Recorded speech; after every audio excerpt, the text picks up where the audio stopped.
महाशिवरात्रि के विशेष अवसर पर एमबी न्यूज़ की टीम विरार के पास आशापुरी तपोभूमि की तरफ निकली थी, जहां पर पहुंचकर एमबी न्यूज़ की टीम को दिखा कि वहां एक जागृत तपोभूमि है जिसकी बड़ी लोगों में मान्यता मानी जाती है। वहां पर सबसे पहले हमें गौशाला दिखी जहां लोग गायों को चारा दे रहे थे। उसके बाद हमने देखा चारों तरफ हरियाली छाई थी।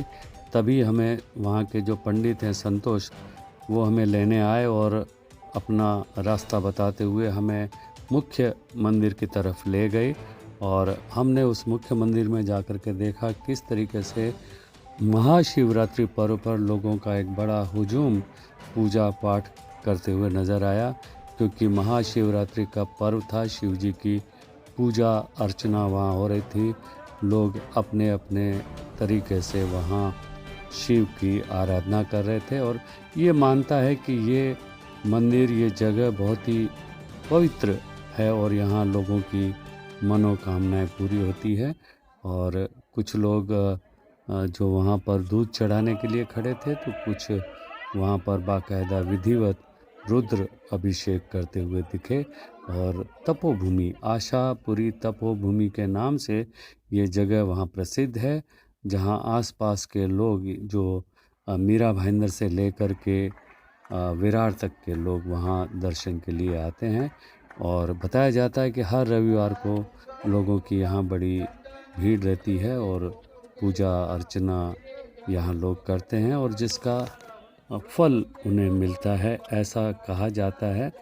हम आगे आपको बताएंगे कि क्या क्या यहाँ पर पूजा के लिए जगह हैं। जो इनके संस्थापक हैं यहाँ के, उन्होंने हमें बताया कि यहाँ पर शिव की पूजा की क्या उसकी मान्यता मानी जाती है, पूजा करने से क्या फल मिलता है। यहाँ कुछ महिलाएं भजन गाती दिखी हमें।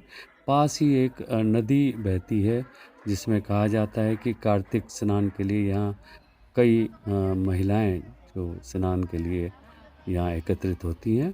और ये आप देख रहे हैं दृश्य कल्प वृक्ष दृश्य, जिसका वहाँ के संस्थापक ने बताया। आपसे जानना चाहेंगे क्या कहा जाता है इस वृक्ष को लेकर के? ऐसा वैसा है कि यहाँ पे जो ऋषि मुनि आए हैं जी, और अलग अलग ऋषि मुनि आए हैं, जैन साधु आए हैं, उन्होंने कहा कि ये बहुत प्राचीन वृक्ष है और इसके नीचे 200 साधुओं की जल समाधि है। साधुओं के हाथ में सोने का त्रिशूल है, 108 नवनाथ बैठे हुए हैं, नाग का परिवार है, नीचे 4 माले की बिल्डिंग है। ये प्राचीन कल्प वृक्ष है और ऋषि मुनि ने बोला यहाँ पे सबकी आशा पूरी होती है, इसलिए नाम नदी करके आशापुरी तपोभूमि रखा गया है। और ये नाम मेरे से ऋषि मुनि ने रखवाया है। यहाँ पे सर झुका के क्या माफ़ी मांगी जाती है? सर झुका के अपने परिवार के लिए और लेडीज़ को, दोनों परिवार के लिए, मायके के लिए भी माफ़ी मांगनी है कि मेरे परिवार में इस जन्म में, पूर्व जन्म में कोई भी गलती है तो हम ना कर करके माफ़ी मांगते हैं, हमारे परिवार को माफ़ करो भगवान। और ऐसी मान्यता है कि वो मान्यता पूरी होती नहीं है? हो गई है, बहुत जनों की के लिए यहाँ बहुत सी पब्लिक आती है और यहाँ आने के बाद इतना सुंदर और इतना भाव अच्छा रहता है ना कि जाने का भी मन नहीं होता है। ममता जी, वो लोगों तक आपकी बात जाती है। मैं चाहूँगा 2 शब्दों में आप हमारी आने वाली जो पीढ़ी है, हमारे जो बच्चे हैं, जो हमारे सनातन धर्म से, हमारी जड़ों से, हमारे संस्कारों से विमुख हो रहे हैं, ये हमारे परिवार से जुड़े रहे, उनके लिए जरा कुछ कहिए। आपकी बात जो भी आप बोल रहे हैं वो सही है, क्योंकि आज का संस्कार भूल गए बच्चे। जो हम अंग्रेजी तो पढ़ा तो रहे हैं, लेकिन उसमें क्या होना चाहिए वो किसी को पता नहीं है। जो हमारी संस्कृति होनी चाहिए वो भूल हो चुकी है।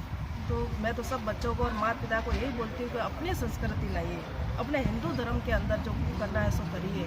कि गौ माता की सेवा क्या होती है, माँ बाप की सेवा क्या होती है, अपने भाई बहन की क्या इज्जत लाज होती है। तो पहले घर के कहते हैं ना कि भगवान कब खुश होता है, जब पहले अपने माता पिता को प्रणाम करते हैं, तब जाके भगवान खुश होता है। जब माता पिता को हम मानेंगे नहीं तो भगवान भी खुश होने वाला नहीं है।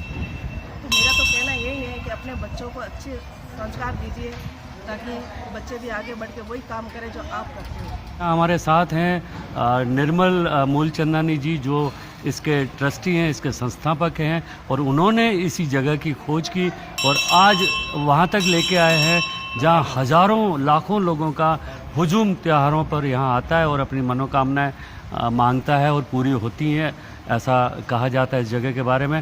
तो निर्मल जी, आपसे जानना चाहेंगे कि कैसे आपको ये इस जगह के बारे में ज्ञान आया या ध्यान आया और आपने इस तरफ रुख किया और आपने यहाँ कर इसको डेवलप किया या बढ़ाया? मैं 2004 में ज़मीन ढूंढने निकला था, तो ये ज़मीन देखा और मेरे गुरुजी को मैंने संपर्क किया कि ये ज़मीन 3 ब्राह्मण बेच रहे हैं। तो उन्होंने बोला ये ज़मीन आपको ही मिलेगी, और कुदरती मुझे मिली और बहुत कम भाव में मिली। फिल्मी एक्टर में नाम नहीं लेता हूँ, उसको नहीं मिली, उससे आधे भाव में मुझे मिली। और फिर उसी गुरुजी ने कहा यहाँ पे मंदिर, मैंने फार्म हाउस समझ के लिया था कि मेरा एक फार्म हाउस है, वो भी इसलिए लिया था कि भाई सिंधी लोग का कोई घर अपना ज़मीन नहीं है, पाकिस्तान छोड़ के आए हैं, तो गुजराती मारवाड़ी सब गांव जाते हैं, बोला मेरा भी गांव है, ऐसा करके लिया था। फिर गुरुजी ने बोला नहीं, यहाँ मंदिर बनेगा, गौशाला बनेगा, सब कुछ हो जाएगा। मेरे पास रुपए भी नहीं थे, लेकिन गुरुजी बोले रुपए आते जाएंगे, और रुपए आते गए और बनता गया, सब हो गया। आज इतना फेमस हो गया ये स्थान। बड़े बड़े ऋषि मुनि, जैन साधु, बड़े बड़े तांत्रिक, मौलवी, सब संतान को संतान प्राप्त हुई है। शादी नहीं होती है, उनकी शादी हो गई है, नौकरी मिल गई है, धंधे में बरकत हुई है, तबीयत ठीक हो गई है। नदी किनारे पे माँ मृत्युंजय घाट है और आरोग्य घाट है, जो बीमार आदमी आता है प्रार्थना करता है, उसकी तबीयत ठीक हो जाती है। और बहुत कुछ होता है। जो एक बार इधर आता है वो तो यही कहता है कि हमको अपने घर नहीं जाना, यहीं बैठना है। मतलब ऐसी मान्यता है कि जो लोग यहाँ मुराद लेके आते हैं उनकी मुरादें पूरी होती हैं। लगभग पूरी हो जाती है, लगभग। कितने साल से आप इसको यहाँ? मंदिर को बने 16 साल हुआ है, जमीन को लिए 18 साल हुआ है।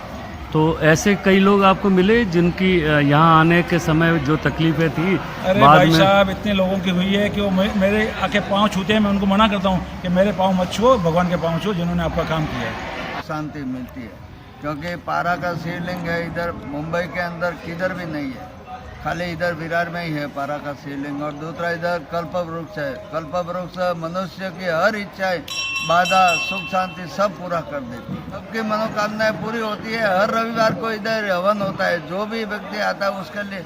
हमारे साथ सेलिब्रिटी सिंगर प्रकाश चौहान जी हैं, जिन्होंने उनसे भी मुलाकात हो गई, तो हमने जानना चाहा कि आप क्या यहाँ पर रेगुलर आते हैं या आज पहली बार यहाँ आए? सबसे पहले तो सभी शिव भक्तों को मेरा प्रणाम, और शिव जी को तो नमन किया ही, हमने अभिषेक किया है, पूजा की है महाशिवरात्रि की। सभी को शुभकामनाएं।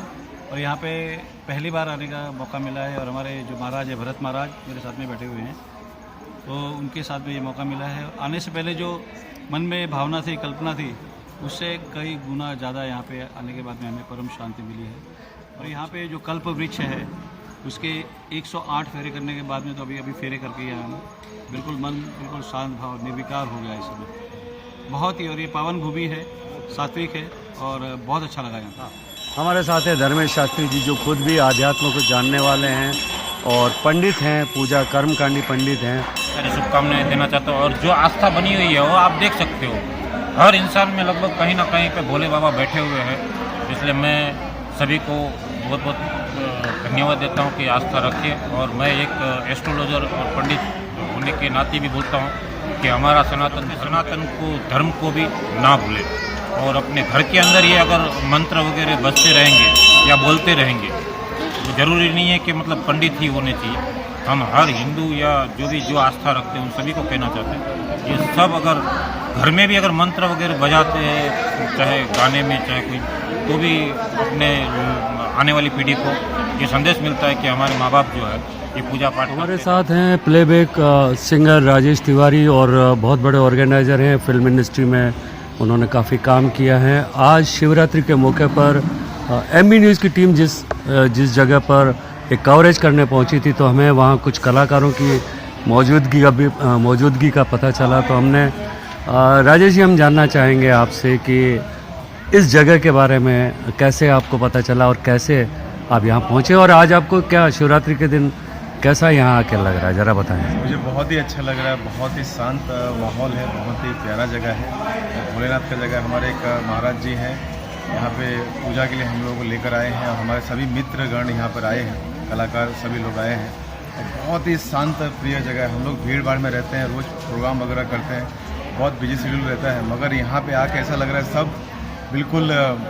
आपकी आवाज़ हम जानना चाहेंगे, आप प्लेबैक सिंगर हैं, तो भोले बाबा के लिए दो लाइनें सुना दीजिए। दिन रात जपू नाम, चाहे सुबह हो या शाम, दिन रात जपू नाम, चाहे सुबह हो या शाम, भोले का दीवाना, भोले का दीवाना, भोले का दीवाना, मैं भोले का दीवाना।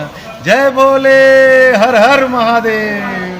बहुत बहुत धन्यवाद है। मेरे विशेष त्यौहार के समय यहाँ पर लोगों के लिए भंडारे का भी आयोजन किया जाता है और उसको अलग अलग जगह से भक्त बोली लगाते हैं और इस भंडारे का आयोजन करते हैं, जहाँ लोग इसका आकर के आनंद लेते हैं प्रसाद के रूप में।